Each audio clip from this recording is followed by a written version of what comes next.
Hello and welcome. My name is Peace Mitchell and I'm co-founder of Women Changing the World Press. Before we begin, I would like to pay my respects to the traditional owners and elders of the land that I live and work on, the people of Mamu country in North Queensland. And I would also like to pay my respects to traditional owners and elders right across Australia and the Torres Strait. Well, we are here today to celebrate the launch of our new book, Dreams and Determination. And to help me celebrate, I have one of our co-authors joining me, Lauren Hunter. Please join me on stage, Lauren. Thank you. Hi, Lauren. How are you? I'm great, thank you. How about yourself?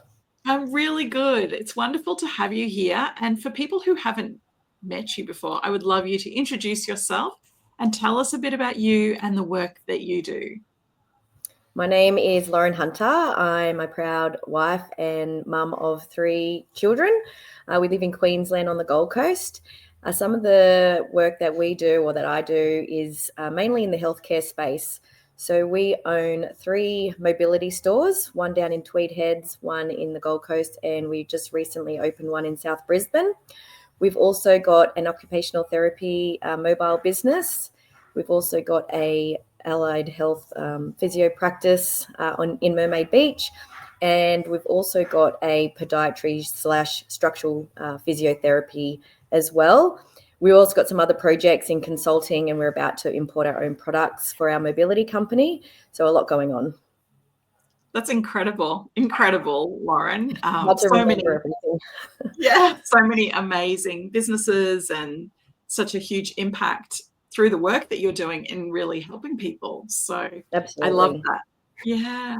So Lauren, your chapter was called From Silent Beginnings to Finding My Voice. Can you tell us why you chose this title for your chapter? As a child, I never really spoke up. I was quite quiet in class, so much so that sometimes I don't even feel like the teacher even knew I was in the class. I was able to get out of doing projects, speaking in front of people, and a lot has changed since then. It carried out throughout my schooling years, but now, the owner of multiple businesses, I need to have a voice. And the fact that we can help so many people out there, empower people's lives through mobility, equipment, or allied health, people need me to speak up. So I'm very thankful that I'm able to do that now, and that I'm still breaking through my the boundaries that I've held as a kid. But I'm very proud of myself now to be able to speak out.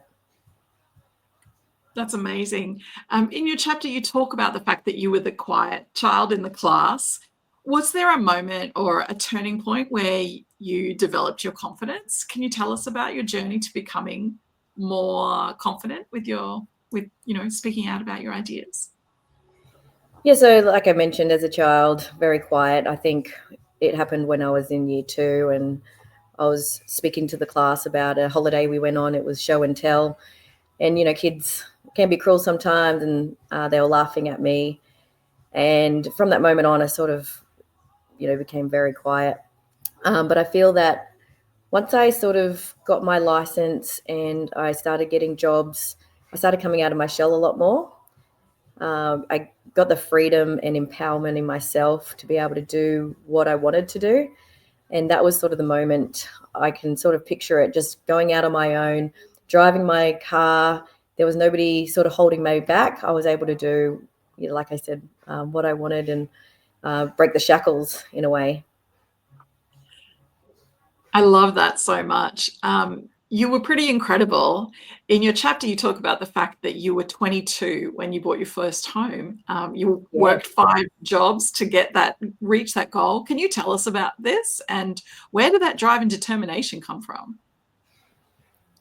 I'll definitely say that the drive and determination came from my parents, especially my dad. He always had a project on the go. He always instilled the fact that we should buy our home. Obviously, a lot of things have changed since then, but I had that goal in mind, and sort of nothing was going to stop me. So, like I said, I had saved basically all my money as a kid. Like, I didn't go out and spend it on clothes or lollies or anything like my friends would. I wanted to save money. I was just a saver. And like I said, worked 5 jobs in various sectors. I would work in the morning, in the afternoon, at nights, doing night shift. And I was also going to school at the same time at TAFE.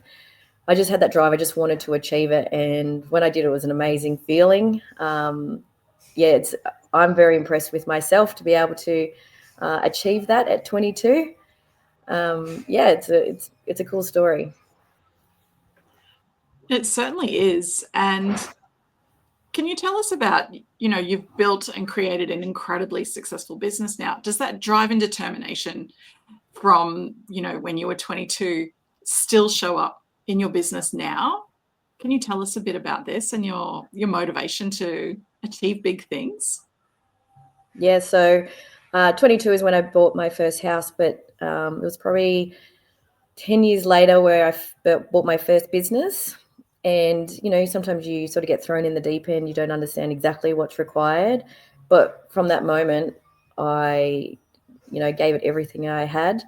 I found out I was pregnant with my second child the same week that we took over the business. And like I said, from that moment, I was working morning, night, just to try and understand the business, to make it profitable, to be able to help empower people, to make the right decisions in the mobility equipment. I always had that drive to do something more, but sort of wasn't sure exactly where to turn. And then COVID hit, and once we couldn't get to our store down in Tweed Heads, otherwise we'd be locked out of Queensland, wanted to open another store, and that sort of pushed us very quickly. We realised how many more people we could help. And then we wanted to build this ecosystem to be able to help people in all areas. So that's why we've sort of pushed really hard in opening another store, in finding allied health professionals, just so we can sort of close the gap in all health-related matters. That's incredible. And so you talk about in your chapter that, you have created this incredible and successful business, but it hasn't always been easy. And I think sometimes from the outside looking in, people just think that it comes easily, that you just create successful businesses and doing all of these things. But actually, there's a lot of hard work that goes in behind the scenes and a lot of challenges that you've faced. Can you tell us about how you've navigated those challenges along the way? Yeah, absolutely. And you're totally right. People look from the outside thinking that it's so easy to own a business and you're so lucky, but they don't sort of see the late nights that we work, sacrificing the time with our kids. It puts a lot of stress on your relationships, especially your marriage, because me and my husband are in the business together now. So, yeah, people don't see all the stress and anxiety, the blood, sweat and tears that you put into your business. Also, staff sort of they don't understand why you're not in the business. They expect you to be there every day, but it's not like that. We're working on the business now. So having the right team around us has really, helped us solidify the businesses. Otherwise, we wouldn't be able to do what we do. We couldn't be in 8 different businesses all at the same time. So, finding people sort of see us on holidays now, but they don't see all the hard work. Like from the last 10 years, every time we've been on a holiday, we're working. We might be paying the payroll, we're answering emails, we're supporting our team. So no matter what holiday we're on, we're always working. Amazing. Well, thank you so much for sharing your chapter with us in Dreams and Determination. And thank you for being here and chatting with me today. Thank you so much. And thank you to everybody who has tuned in as well. You can grab your copy of Dreams and Determination at wcwpress.com. Thank you for watching and thanks for being here, Lauren. We'll see you all next time. You. Bye for now. Bye.